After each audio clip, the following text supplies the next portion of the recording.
this is how my day goes normally. I wake up at 7:40. I wake up at 7:40 every day. And then regardless of anything, huh? Yeah. Unless it's a Saturday or Sunday, then I'll sleep in. And I'm known for that. Like, motherfuckers still sleeping. But Monday to Friday, because I got shit to do, I have to wake up at 7:40 every day. Regardless of what time I went to sleep. It doesn't matter. I have to wake up. So I wake up, brush my teeth, do the normal shit, right? And then I start dressing Alex, making sure he's good. Then after that, I take him to school and stuff. And then I go about my day, right? And then I don't eat until like the first thing I do in the morning, which is probably bad, is I drink coffee. It's a must. It's too good. It's a must. And then sometimes I'm like, fuck, I don't like doing that. Let me drink some water. So I'll chug a water because I know I don't want my first drink to be a sugary drink because I use creamer. So I'm like, fuck, I have to drink water. So sometimes I'll drink water, not all the time. But I'll take my coffee, and it's this same cup right here. I'll fill it up, whatever. And I'll sip on that for like, I don't know, a couple hours because that should keep it hot. That's what I like. But I won't have my first meal until like 2, 3, sometimes rare, but at 4 p.m. That means my stomach is completely empty until 3 or 4. And that's when I start getting hungry. And then no snacks of any kind? Normally, no. Unless we have some shit in the pantry that's fire. And sometimes I'll say, fuck it. But normally, no. Because I'm not at the house until probably like 12 or 1. So I don't eat until like 3 or 4. And then when I do eat, though, it's a big meal. I get satisfied. I make sure I get full. And then once I get full, I'm good. I'm good until nighttime. Sometimes I get hungry again, maybe like around like 10 or 11. But sometimes I'm good and I'm not hungry at all. And then because I stay up, I'd be like, damn, I got to go to sleep early today. And it'll be like 1 o'clock. And then I'm like, fuck, it's 1. I have to wake up at 7:40. And then I lay down, I try to go to sleep sometimes, and then I can't. Or I start watching something and I get entertained, and then I start getting a little bit of hunger because I only ate once. The whole day I only ate once. And then I'd be like, fuck it. And then I get up and then I just start raiding the fucking fridge for whatever I find. All the time, be raiding that shit. I know it's not good for you to be eating before you go to bed. But sometimes I do it. And like last night I did it. Cause today mom's like, was that you? In the nighttime, probably like 1 or 2 in the morning, who kept turning on the lights and off because I kept seeing the lights turn on and off. And I was like, oh yeah, that was me. I think she was thinking it may be paranormal or something like that. And I was like, no, that was me. I was making food. She's like, what? Why are you making food so late? And I was like, I got hungry. And then I just checked the fridge and there was 2 Taco Bell fucking tacos, the crunchy ones. And I was like, let me grab those. And then I grabbed some Doritos and then I grabbed water. Hella bad, right? Hella bad. And then I went to my room and I started eating that shit. And I'm like, this shit good. And then I'm like, They were like, no, I eat them cold. I always eat shit cold because I don't want to disturb nobody with the microwave. I don't give a fuck what it is. If it's wings in the nighttime, I'm not going to heat them up. Even though I know it would be hella more better, I'm not going to heat them up. Because I don't want to bother people. I don't want to bother people, especially my dad or my mom. They're sleeping. I don't want to wake them up. So I just go and I grab the tacos cold. And I was eating them and I was drinking the water and I'm like, fuck it, I'm going to go get a soda too. Fuck it, might as well. I got a soda. Normally I drink the La Croix shit that we have, but we don't have it. So I just drank the soda. And then I ate it, like stayed awake I let it sit for a little bit, like maybe 20 minutes after I'm done eating. And then I lay down and go to bed. That's what I do sometimes.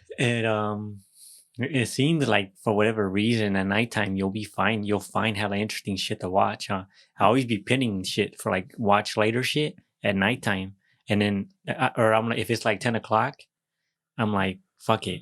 You know, I'll watch one more video and it's like people talking about Like I watched this like just a little 10-minute video of somebody explaining um what would happen and how powerful this would be if Canada, Mexico, and the United States became one country. And he was explaining all of the benefits and that there was a president in '06. Forgot what his name was. Fernando some shit. I forgot.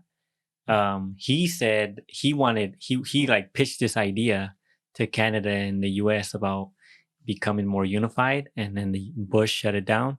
And he was explaining it very well. I forgot what the video was called, but I'm sure if we just Google this, whoever wanted to, they'd be able to pull it up.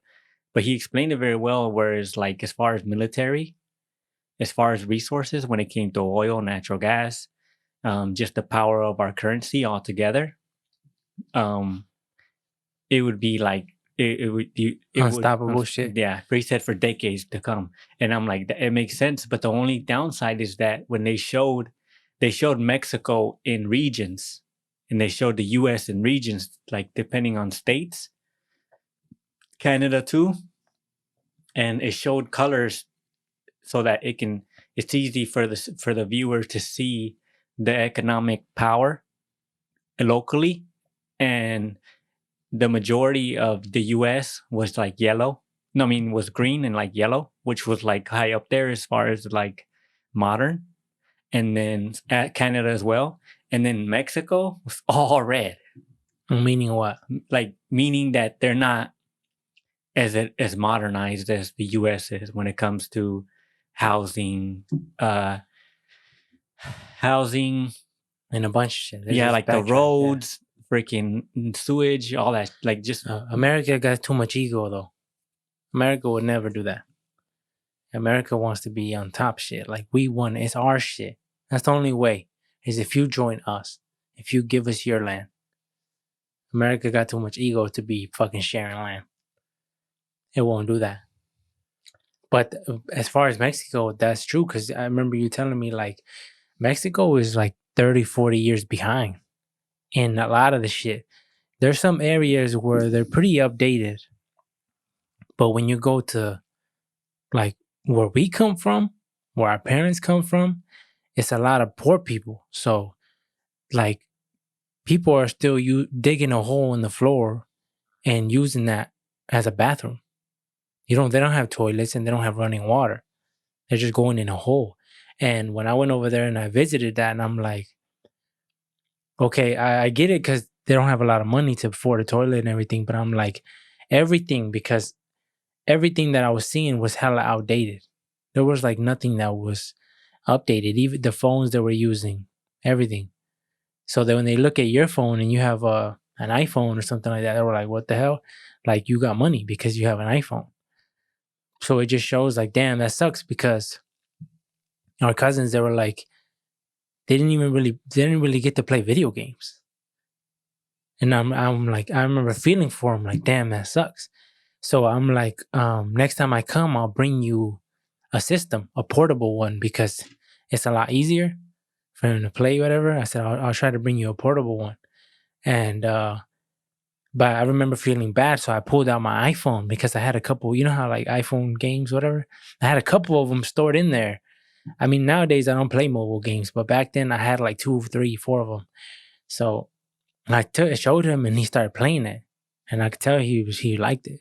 The little kid? Our cousin. He's my age. When I went over there, we were like 15, 16, and he was enjoying it. And I'm like, this isn't shit. Like, you're enjoying a mobile game? Mobile games are shit. So, like, compared to how we play shit, I'm like, it fucking, with the graphics and shit, everything ramped up, everything looks good. So I just feel for him because everything is outdated out there. And you're like, we got to give him time to catch up. But by that time, America would be on some new shit, right? I feel like Mexico, I'm not sure if Mexico will ever get on par with the US. It seems because of the political system and certain laws that they have. And then on top of all that shit, there's corruption, there's the cartel, and there's so much shit that they gotta get through in order to start improving as a country. And then also I feel like the whole I feel like since they're so behind, the everything's so behind as far as technology, um, it's kind of unfair to the people who are being born because they're not you know how when you come in when you come into the world, right, in the US, and you're like, let's say you're not 100% living in poverty, so you can afford a little bit of stuff. The average kid has an iPad, right? Has an iPad. They get introduced to TikTok. They get introduced to all the shit on the online that is also negative and also positive. But I feel like it's hard to really pinpoint it, but you can get struck by an idea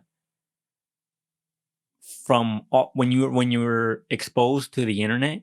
You can get struck to an idea. You can get also tips from people who been where you've been, and you're looking for a way out. And when you don't have access to any of that shit, only people that are around you, and a lot of the people around you don't really, they're selfish. Like they don't. Everyone only looks out for themselves. Nobody's willing to help somebody else, even if they're family. And it just seems unfair for those people that are born in those situations. So I think that would add to the time that Mexico will need in order to improve as a country.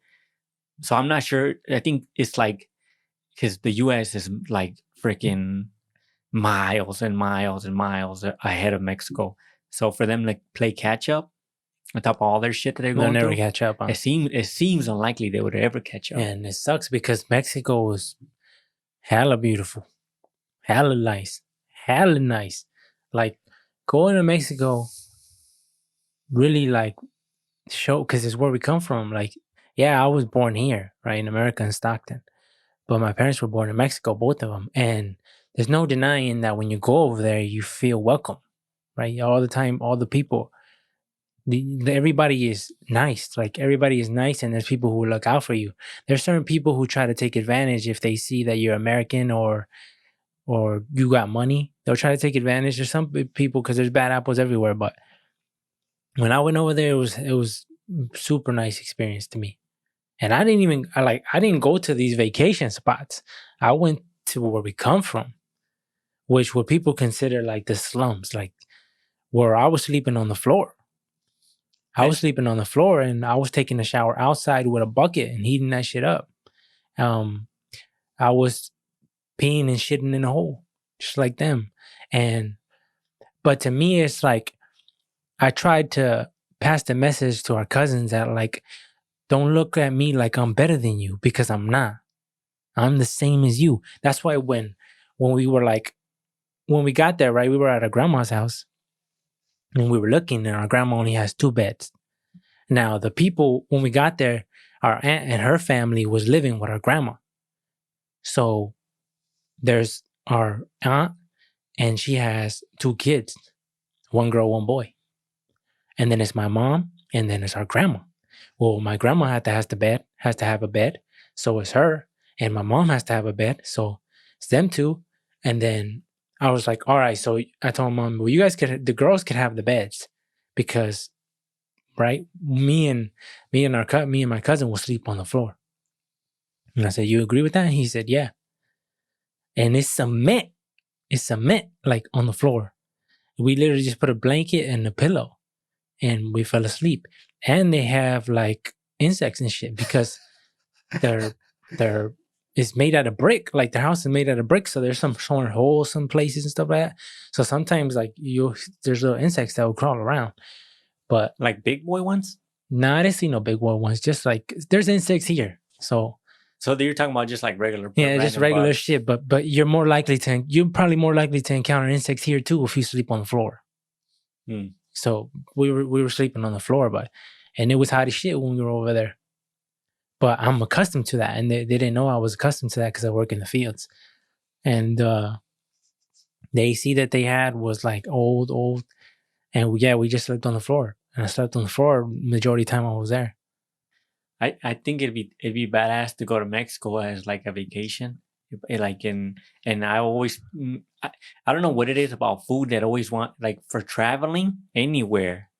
The shit that gives me hype is food. And whenever I think about food, whenever I think of Mexico, going to the freaking, the places even in the city or wherever where they have like the little stands and they're cooking outside, that shit Yeah. always makes me feel like that would be super tasty. And over there's tacos everywhere, like everywhere, and they're all good. At least from my experience, because I went to a couple of them and they were all good. And you just feel welcome by your people, and that's how I felt when I went to Texas, because there was a lot of Mexicans, and you just feel so welcome. And it's something that we experienced as a child, and then when we moved to Michigan, it was kind of different. Not to say that other people from other races treated us bad. It's just a different feeling when you're with your culture, right? It's just a different feeling. And like, I've gotten dirty looks when I go to the store, and people have like followed me at times because I'm assuming because they think I'm gonna steal shit. Now, is that because I'm a person of color? I assume, right? But then again, I'm assuming. It could be how I dress. It could be my body language. It could be a bunch of stuff, but that never happens over there. Never happened over there, ever. So it's a different, like, even though I'm dressed the same, and I'm not dressed like an average Mexican, you know what I mean? I'm still dressing like this. The way we dress now is been from hip hop culture in America. Like, everybody now is hip hop has taken over as far as like the way we dress, even how we talk is different. Yet when I am who I am and I step foot around my people, it's all love. When they speak to you, like I've had this interaction with just normal white people too, but it's way more rarer. Like, have you ever had you go to anywhere, right? A store, a yard sale or whatever, and then there's like mainly older ladies, like old ladies, when they're really nice to you and you feel it, you feel how nice they are, like and they don't even know you. That feeling, I feel it with when I go to these heavily Mexican populated areas there, people start speaking to me in Spanish. I feel like this person genuinely is a nice person, with the way that, as far as when their energy makes contact with my ears, It's something feels different, huh? yeah, I don't know. I don't know feel it. what that is, because like, even nowadays when I go to the store, even my mom feels the same way. Like, sometimes we'll go to the store and we don't see nothing we like, and my mom will be like, she'll grab something, and I'll be like, well, I'm like, why you grab that if you said you don't like nothing here? And she's like, because I don't want to walk out with nothing, because then people are gonna think we're stealing, and it's such a common thing. Yeah, And it might just be us that we're feeling that way, but that's how we feel all the time. every time. I don't feel like that. Not right now? No, I don't. No, now my thing is changing, because I don't give a fuck no more. I don't have to worry about. I don't give a fuck if you think I'm stealing. Follow me, bitch. Like, follow me. Check the cameras. I'm not stealing nothing, so I have nothing to worry about. But to me, it's like, it just, I don't know what that feeling is, that like, especially because my mom would call it out. She'd be like, look at this guy's been following you, or this guy's giving you dirty looks or whatever. And I'm like, who cares? Let him look. I don't give a fuck. Look at the cameras all you want. Just don't come over here accusing me of shit, right? Because I'm not stealing nothing. But that, just having that feeling, like, I don't remember having that when I was in California.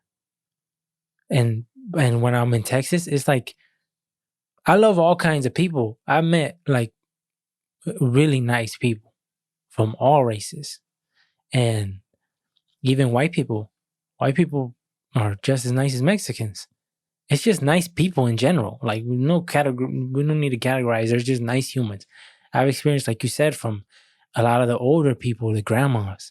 And that really surprised me, because I'm like, if racism exists, it would exist in them, right? Because In their now, time. the way the new generations are going, I think racism is slowly, like, I wouldn't say dying out, because it exists, but the way it exists is more camouflage. It's not so exposed as it used to be. So I'm like, if somebody was racist, it would be the older people, right? Because they lived in a different time where that shit was allowed, or damn near more common. So when I experience somebody be so kind to me from a different race, especially white people, it's like, damn, like things are changing. And that has happened to me a couple of times recently. And I'm surprised because a lot of people, when they see me, their first thing was like fear. And I know that because of high school and because of friends that I've met before in the past. When I actually get to know them and they get to know me, they're like, oh, I like that was intimidated. There's been girls in high school who said they didn't want to talk to me because they were afraid of me. And I'm like, what are you afraid of? Like, and it's just the look, they say. I don't know. But so when I come from hearing that in the past and a grandma can come to me and treat me like a normal person, that's like where I'm like, damn, like this is where we're supposed to be. We got to see each other in a good light, and not just Mexicans. We got to look at a white person and look at them the same way. A black person, look at them the same way. An Indian person, everybody, Chinese, from all these races, we got to look at them as just a human being. And when I experience those moments, because it doesn't happen that often, but it does happen, it just gives me hope for the future. Like, things are gonna change for our kids and the kids that come in future generations. Things are gonna change. That's if we make it. Like if the Earth and like humans don't fuck it up. Because there's been some close calls. Yeah, but I don't really give a fuck about worrying about that. To me, it's like It seems like life is so good. Like I remember I asked you before, like if like even though all the bullshit, right? Even though all the bullshit that life has to bring, right?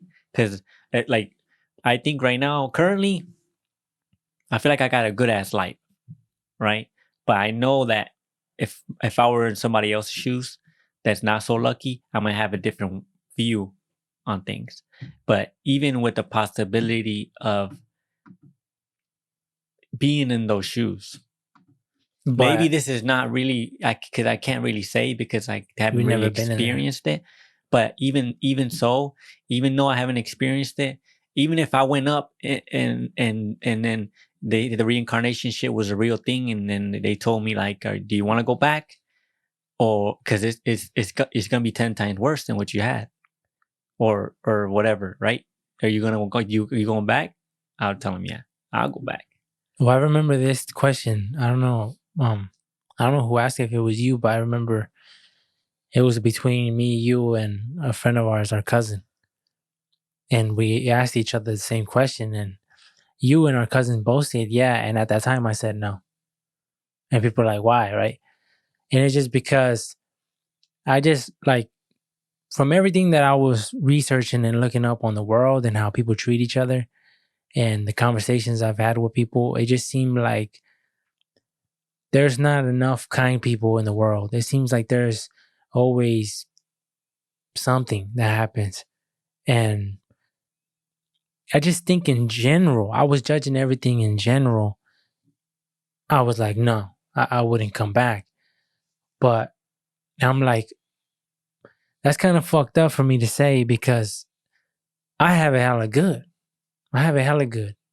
So for me to say that, it's like a damn insult to everyone around me. But it's not meant that way, because when you say, I remember that question arose and I told my mom the same thing, no. And my mom automatically takes it as like, that means you're sad or you're unfulfilled or you're not happy with life right now. And I'm like, I'm happy, but just when I was my perspective was fucked up. That's what it was. Now I think when I come back is because I can't imagine being in a different family. Like, my love for my family is crazy strong. And that's why I would want to come back, because if it was like, if I would have never existed and God would have showed me like, this is the relationship you would have had with your brother. Like, you chose to not come, right? You didn't want to come. So I listened to you. But let me show you the life you would have had. This is your brother, Alex. This is your brother, Jesus. This is your mom. This is your dad. And they told me all about you. I'd be like, damn, I'm a bitch. Because like, it's so good. It's like it's such a good play of cards. But I don't know. I guess I'm still not 100%, but I'm definitely way more positive on it because I just think life is good. I told you the other day, and I think it's important for us to acknowledge that shit to each other. That's why I told you the other day, I'm hella happy. My shit good. I'm like, damn, my life is hella good. And I can acknowledge my life is at a good point right now because there was at times where I wasn't. I wasn't in the good point. I didn't view life the way I looked at it. And now I'm like, what the fuck do I want more? I don't like, what am I missing? I'm not missing shit. And when you view life like that, shit's hella good. I just think of like just food alone.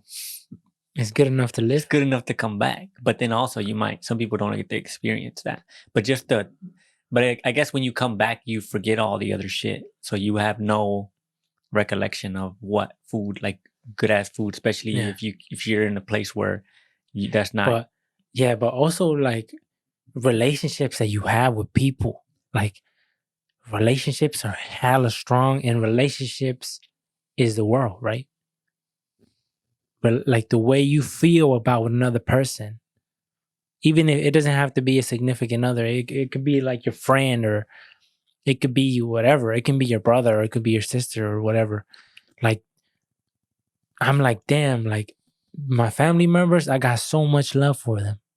Like so much. You couldn't measure it, right? I'll go to war. Whatever. I'll do anything for my family. I'm pretty sure that's everybody. But that alone shows us how much relationships mean to us, that we do shit that we never imagined. We would do it in an instant, in a heartbeat, if one of our family members was threatened. Everybody, I've heard everybody, if somebody has my kid, they would sacrifice themselves in a second for their kid. And that doesn't mean, and they're gonna go through pain, they're gonna go through fear, but they don't give a fuck because they'll rather feel it than have their family member feel it. And that's how I feel, because I'm like, if something, God forbid, right? But if something bad ever was to happen to one of us, I want it to be me. Painful, tragic, shit like that, I want it to be me. Because I've always felt like I'm built for that. That's why I'm here. I'm here to take the biggest blow. And that doesn't mean like I think too highly of myself. It's just that's how much I love everybody. I'll take everything. I'll take all the hit. I'll take all the punishment. And that's what I realized, like, relationships are special. And that's why I value my friends. I value my family. I value them like a motherfucker. And that's why I try to keep in touch every once in a while, because we never been the people to hit people up. And a lot of times, if you don't hit somebody up, in their mind, it might be like, oh, he don't really rock with me. But it's like, the reality is I don't hit nobody up. But that don't mean I don't rock with you. I have family members I don't hit up that much.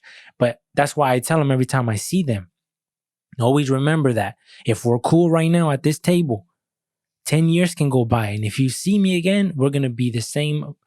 Like, we're going to have the same relationship we have right now in 10 years. It's not like people assume that because time, it's been years, that somehow the relationship is not the same. Like it resets. Yeah. And I'm sure for some people it kind of does, because so much time has went by that it's almost like a new person, because now they got a family, now they got this, they own a home, they doing all this shit, they got a new job. So it's a whole like damn new person from the last person you met. But to me, it's always about your character and the person you are. That's why my love for people will never change. That's why I tell people that. Don't forget that. I don't rock with you or whatever the case may be. I rock with everybody. When it comes to just like talking to people every once in a while, yeah, I'm not that good at that shit. Like, I probably should do it more, but it just seemed like there's so much shit going on all the damn time that by the time I just want to chill. And then also texting seems like it takes forever. Like the conversation, it could have been a 1 hour conversation, like face to face, and it seemed like it's a lot more engaging when it's face to face. Like it just the energy is good. It just face to face is always enjoyable. It just seems like we went backwards with the calling and texting. You know how we always used to call people, and now you're just texting. It seems like we went backwards in the form of communicating. But that's why I said we got to start using FaceTime. Remember I told you that? I said we got to start FaceTime. That shit got to be the new norm. If you call me, FaceTime me. And you don't, that doesn't mean, FaceTime doesn't mean you have to be on the camera. It could just be like this. It could just be like every once in a while pop in and, hey, this was something and come back. But I want to see your face because that's how we speak in real life. And because you're 2 hours away, I want to damn near imagine you're here. So especially because we have that technology now. So for our relatives that live states away, I want to FaceTime you. Sometimes I don't do it because I don't know how other people feel about that. Yeah, but I do it with our family members because I don't give a fuck. I don't give a fuck how you feel about it. I'm gonna call you. Yeah, and it's just, I don't know. It just seems a lot more. It just seems like it'll go by a lot easier if you just FaceTime and call. But it is too. I understand too that people are busy. So that's why sometimes I don't FaceTime people like that because I'm like, what if they're busy and whatever? And it's also a little odd. Like I can feel why they would think it's a little odd to just FaceTime someone that you never talked to. But it's odd because we don't do it often. Yeah, but you just, same thing as like when people record you, huh? You get a feel, or take a picture of you. Yeah, I would get this feeling of like I don't want them to do it for whatever reason. But I think all this shit came about because of social media. Like shit can go up in social media and it can become whatever. And I think that's why people are more prone to like not want to get photos taken because they always think of it like it's going to be used in a negative way. But it's insecurity. That's the reality of it. Because that's how I was like that. And I'm still like that. Still growing to, adjust to being on camera. Because I used to think like, I'll never do that shit. Like I used to. It's because coming from Stockton, I don't know. You have this mentality, and sometimes I try to get it out. But I live my life like if I'm in the streets heavy. I don't want to be on camera. I don't want to document anything. I didn't take pictures. There's only a handful of pictures of me and you, and we lived together our whole lives.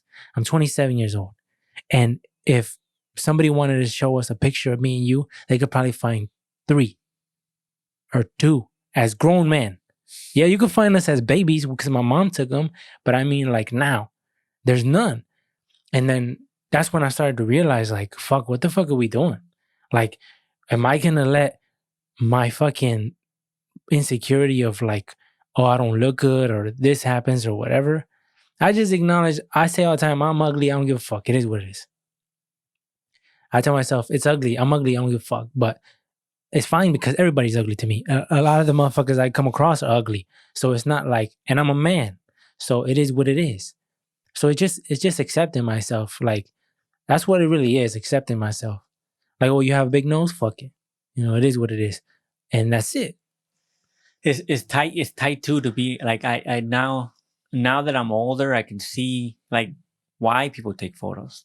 I'm 100% for taking photos. I think every person, especially as a parent, should be taking photos because I look back at all these photos that were taken of the kids and even of us, and I'm like, that's hella tight. Like you can see yourself how you were in a point in time in your life, and you might not look nothing like what you look like now, or you might look exactly the same as you do. Because it seems like I look at some of the high school pictures, some of my like early 20 pictures, and I damn near alike, depending on what hairstyle I had.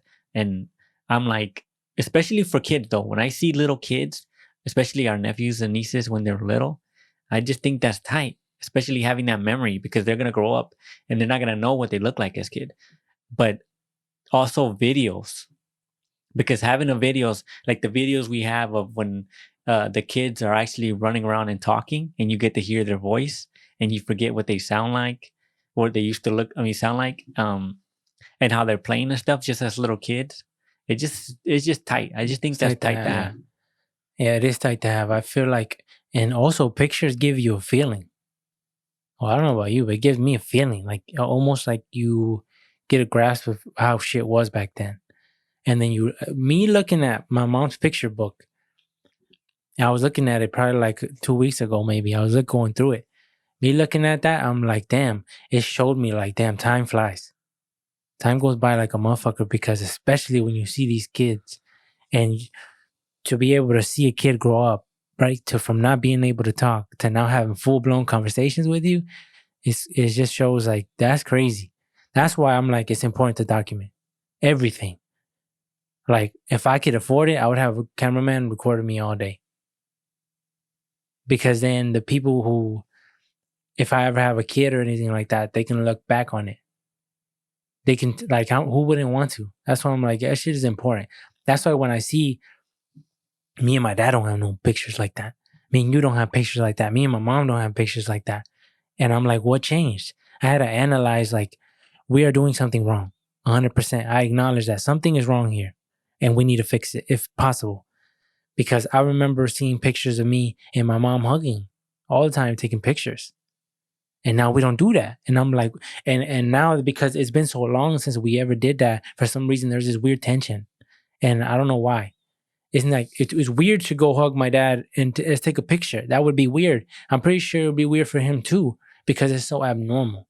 And to the point where I developed a saying of 2 + 2 = 4, which means that what's already known doesn't need to be said. A lot of people say, and that's how I treat it with me and you, because, but the difference with you is that you understand it though. But I apply that formula to everybody, and that doesn't work with everybody. Some people need to hear it. Some people need the hug. And that's what I didn't recognize. I try to force everybody the way I am. So 2 + 2 = 4. And everybody would always say, always tell your family members you love them, because when they walk out that door, it's not guaranteed that they're going to come back. But to me, a 2 + 2 = 4 is more powerful than that, because that means it's already established. There's nothing you can do that will change how I feel about you. That means we can have the biggest argument right now, the biggest argument in the world, go crazy, right? And then one of us pass away an hour later, 2 hours later, and we would know 2 + 2 = 4. Because a lot of people are, damn, like the last conversation I had with my cousin or my brother or my dad, it was negative. And I told them how much I hated this about him and this about him. And then that shit weighs on them and it's heavy. I could imagine, right? But when that 2 + 2 = 4, you don't have to worry about that. Because they're like, I already know how he felt and he knows how I felt, regardless of this argument. That's why it's more powerful. But I understand that you can't make people need affection, some people. That's why with the new generation, my sister's kid, I hug him every time I see him. Because I want it to become normal for him. I don't want it to be like it was for me. I don't want this weird tension that I can't even identify what it is. I don't want him to feel that. That's why I'm like, we got to change shit. With our nephews, I started handshakes with them. Because when we see each other, we don't even acknowledge each other. It's like, we don't, nothing. It's just normal. And everywhere you go, everywhere you see, what's up, dad? Huh? What's up, dad? And they hug them right away. What's up, mom? How you doing? Or their brother, what's up? And they dab them up and whatever. We don't do none of that shit. And that's why I'm like, this is wrong, because we're failing on showing the future generations that we care about them. I remember my niece told me, do you even care about us? Do you even love us? Whatever. And she was kind of joking, but I'm like, to me, I'm like, in my head, I'm like, kind of like, it was kind of a like, it took a jab on me, because I'm like, how can you say that? Like, you don't know how much I care about you. But then I realized like, damn, that's my fault, because I haven't showed you I care about you. Because to me, it's always about lecturing you and teaching you, because I want you to be a great person when you grow up. So being tough on you, not giving everything easy on you. Your birthday, you're not getting $50 from me. You're not getting it. Because when I grew up, I got 20. So when you're getting up, you're going to get 10, 5. Because you're a kid and you don't need that much anyways. So, but because I don't show that and other people in our family do, I think that's why that question arose.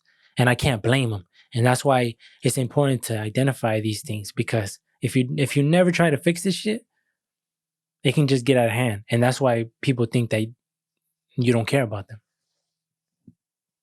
I don't know if they really understand how entertaining they are. Like, but when I see like our nephew, when he plays video games, even our youngest nephew, when he playing Fortnite, like my sister's husband was over the other day. He was telling me he'd be raging online, and just to see a little kid do that, it's super entertaining. I think it'd be entertaining too for like the masses. So I'm like, it just seems like uh, it seems like it seems unfortunate that the That world they don't do the it. world don't get to see that too, because it's like these little kids, when they see them play and they start using words that I never even heard them say, they probably don't even know what the meaning is, but they hear it another person say it, and it just sounds funny. Like I remember my niece, like a long time ago, when I think she just got introduced to TikTok, her coming up to me, she's like, "I like your cut, G," and she Oh yeah, smacked the fuck out of my neck. yeah. I was like, even though it's like, even though like she shouldn't be like smacking me or whatever, but because it was so like So funny. it was You let it so slide. funny, and it was unexpected. It was so funny that I just couldn't help laugh, because it's like she knew it was funny, and I didn't expect it. And when I don't know, it was just like it was a time where I can look back and it's like a memory where it's like just a good, really good laugh. Yeah. And it just sucks. If I could capture uh our especially our nephew when he played like Fortnite, and the way he speaks and the whole gameplay thing, I think it'd be entertaining. So it just seems unfortunate that they don't get to actually start putting this type of content out. Yeah, but maybe when they grow a little bit older, they'll if they have an interest in it, they'll do it. But like nowadays, it seems like. Do you think in the future everybody's gonna be putting shit up? Because it seems like that's the case now. Because I know so much people that are on the internet just to be on the internet, who take time out of their day to make sure they post, and I'm like, To make sure they post what, like their life. Like on they're Twitter, just or like, went to my grandma's house, ate oh, steak and dinner, Hmm. had a great time. Love you, grandma. Like, and I'm like, nah, I don't know. To me, that's a little weird. I'm not judging anybody. You can do what you want, but for me to do that, it seems like a little weird. But do you think we're coming into this new era where everybody's gonna be doing this shit? There's not gonna be nobody who's not on social media, because it seems like this like that now for me. it seems like I see that a lot when I'm on like mainly Facebook is when I see people posting their whatever they're doing. Any other social platform, I'm never on Twitter, so who knows what the fuck people put on there. I have no idea. I'm never on there. Um, Instagram is mainly videos, and it's mainly like funny shit that people come across, or like jokes and stuff. It's like it reminds me of like Vine. So like that's Instagram. Um, YouTube is mainly just I watch YouTube just for as far as like TV, damn near whatever, damn near just basically like TV. What other ones are there? Snapchat. The only reason I'm on Snapchat is this if like Your friends and stuff. like the stories, sometimes I'll check them if I'm not, sometimes, but Yeah. it's rare that I check them unless it's certain people Yeah. that I really fuck with. Then Yeah, I'll but click sometimes on their but shit sometimes every I single don't. time. Sometimes I don't click, even if it's people I fuck with, because I just don't hop on Snapchat like that. But I do think it's tight to be able to see posts from someone that you may not talk to, but you know them and you were cool 4 years ago, and you just get an update on how their life is going. I think it's nice to see, right? To be like, oh, it's happy.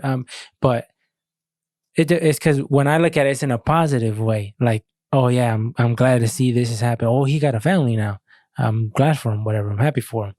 But with the negative shit, there's a lot of motherfuckers who just will look at your shit just to judge upon you. And I don't know. It's like I think the good outweighs the bad, I guess. But to me, I just like never really. It doesn't come to my mind to post something, and especially because we have a podcast now, and I've done music for so long. I tried to change. I tried to be able to be that person who posts, but it's just not in me. Like it's just, I don't know. It seems like it takes too much work though. Like I don't see how people be posting as often as they do, because it's like when I think of when I'm out somewhere, the last thing I think about is like bring my phone out, take a picture, and upload it, and then write a story, whatever. Seems like that takes too much time. I don't I don't even like texting. I don't like recording either. I don't like recording. Like if me and you and a couple of friends are hanging out, we're having a good time. I don't like putting on my phone. Like I'm in the moment. And then when I look back, I'm like, man, I wish I would have had a picture of it. Yeah. Or But even like if you would have took a video at the time, you wouldn't have regretted it later if it was like a good ass memory. yeah, but it just feels like it interrupts the moment for me. Like not really if somebody else is doing it, but for me to do it, I like to keep my eyes in the moment and be like living in the present. But sometimes then you be like, man, I wish I had a picture of that time because it was a good time. And you don't know you're having a good time until time's passed. Remember when we went, because we went to Chicago originally. It was me, you, and our brother-in-law, and we went there to see the UFC fight For the first time. Yeah, first time ever in Chicago. First time ever doing anything like this, right? We never go anywhere. So we went to Chicago this time, us three. And it was crazy tight because I never experienced a city like this. And then when we got to the stadium and we walked in and the doors, the door, when you walked in, the door, there's an opening where people walked out to the floor level, huh? The floor level, and you see the ring and how close it was. Yeah, it's almost like it wasn't real. Yeah, it seemed like it seemed like you entered a different world because everything looks so tight, so new. You're like I'm alive type shit, and I'm like, this is hella tight, hella worth. I don't know what we spent, but I'm like, this is hella worth. And then we walked to our seats, and it was like, it was all the way on top, huh? It was still tight, but as far as like coming in and seeing how close you were to the ring, and then realizing how far you are, seeing because they're so small. It just took away. It took away from that initial excitement because I'm like, we're right there. I thought that's that's where we were gonna be sitting that close. But yeah, I remember when we worked in the fields. Like you said, we never do nothing ever. We didn't go to the movies, and we were working in the fields, and one of our cousins was like, "Hey, you want to go watch a movie? We're all gonna go watch a movie on Saturday or Sunday." And then I was like, "Fuck it, whatever. I haven't been to movies in forever. Fuck it, let's go." So we went, and this is the new movie theater that they had opened up in Saginaw at the time, Quality 10. I don't know what it's called, AMC something. I don't know. But we went in, and when we got to our seats and we watched the movie, I remember being hella entertained because I haven't seen shit like this in a long time. Like every time I watch movies is at home. So being able to see with the big ass screen and shit's hella loud and surround sound, and I'm like, this shit's hella tight. He was trying to talk to me through the movie. And like I was talking about, I'm like, I'm focused on this movie. Hella entertained. And then I remember being like, damn, the movies is worth it. Like to go watch a movie, it's so cheap. Fucking the popcorn is the shit that's expensive. Yeah, that's just highway robbery, huh? Yeah. What they charge you for snacks and shit like that, popcorn and drinks. Hell no. But the experience at the movie theater is tight. And now where they got these fucking chairs that move, what are they called? The ones that we got. Yeah, they like vibrate and they fucking move in Texas when we went. Yeah. When we were gonna go watch what movie? Doctor Strange. It was the latest one that just came out not too long ago. Trash. We went. That shit was good. What are you talking about? But we went to go watch it. And when we were ordering the tickets, I seen certain seats and they were called something. I forgot what they're called. D-Box. They were called D-Box. And then I asked our cousin, I was like, hey, what the fuck is this? What the fuck is D-Box? And he's like, those are the chairs that move with the movie and vibrate. And I was like, oh, fuck yeah, we're getting those. We had to get those. That seemed hella tight to me. And I was like, have you got them before? And he's like, yeah. To him, it wasn't really like, it didn't seem like it was a big deal to him. But I'm like, you're telling me these bitches move with the movie and they vibrate? It reminded me of like what I've heard Disneyland is, fucking 4D, 5D bullshit. So I'm like, we have to get them. So we got them and they were more expensive. Who cares? We got them. Hella worth, in my opinion. I know you were like, I don't like the vibration so much. And I think our cousin said that the same, but me, like, fuck, I don't care. That's just tight. And then it has those things where you pull on a lever or a button, and it's kind of like a couch. What are those things called for your legs? where you can put your legs Yeah, up. I was damn near laying down for the first time ever in a movie theater. And the seats were comfy. Yeah, they were comfortable. And you have your soda and you have popcorn. And I'm like, what I sneak in that motherfucker? We sneaked hot Cheetos and we sneaked candy that we had bought from Five and Below. Remember how that like at that Five and Below there was a bunch of candy individual pieces and you could fill up a bag for like $5 or something. And we filled that shit up. Oh yeah, and we got chips. Yeah, because I remember when I went in there. Because I went in there and I snuck everything in, huh? Yeah, you snuck in a bunch of candy. And I had no idea how the hell. I'm like, they're gonna catch me. There's no. You look at me, it's hella noticeable. Like, they didn't give a fuck or they didn't notice. I think everybody sneaks candy in. It's not even like a big thing. I don't even think probably the employees really care. It's maybe if you run into like the general manager or the manager of the whole shit, then maybe. But the average employee, why would they give a fuck, right? If I work at a movie theater and you got some fucking Skittles in your pocket, why the fuck do I care? Remember when we went to the movie theaters here?